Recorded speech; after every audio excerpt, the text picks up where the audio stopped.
Let's talk a little bit about something Brenda surfaced about risk. So most foundations of any size say they want to be innovative, risk-taking, ahead of the curve, pushing the question, and the validity of that in terms of their actions might be questioned at times.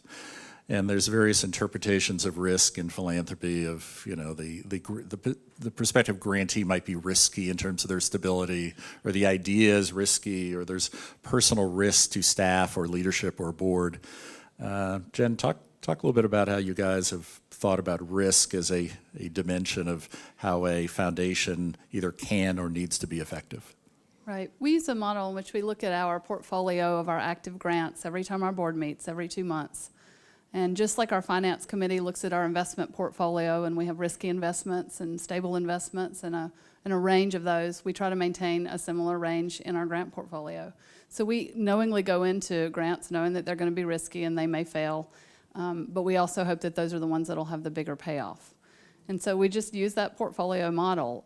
We also remind ourselves that we want to fail, that if we're not failing, if we don't have grants that fail, we're not doing our job, we're not taking enough risk. And we lash ourselves to the mast of that, because it does hurt when grants fail and you've invested money. And it does keep you up. You do think, gosh, we're a smaller foundation. That was $25,000 that could have gone somewhere else. But you have to be prepared for that, because some of those will pay off. So really, I don't know that we have exactly the right mix. I think we say we want to take risks and we get to the edge and we step back a little bit when the gravel starts to fall over. But we're getting closer all the time. If we're going to be in the change business, we got to be in the risk business for sure. And if you look at what we do in South Carolina, for example, many of the organizations that are serving rural parts of the state are very grassroots.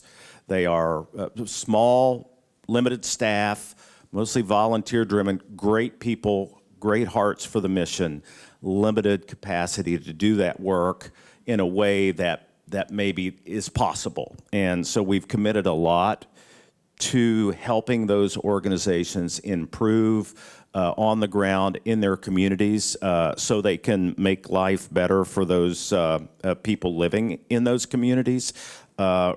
Risk is part of everything we do in our grant making every day. Some things are going to pay off big. Some of the long-term systemic grants that we've worked on. But equally important are those smaller grants working in those rural communities when there are not a lot of opportunities or alternatives beyond what philanthropy is able to offer. So we haven't been doing this work long enough to know whether or not we're taking enough risk yet. Probably in another year or so we'll have a better sense. We have risk. Sounds very similar to what you have. And we are really trying to push the envelope. But one of the things that I've been telling my board is, investment people, when they're investing in a new technology, they give people a lot of money and things fail, and then they double down on their investment and things fail, and then they double down. How many times do you think Steve Jobs had to do this before he got the Apple stuff going, right? Why don't we do that in philanthropy? And so what we've created is something that we call a contingency fund.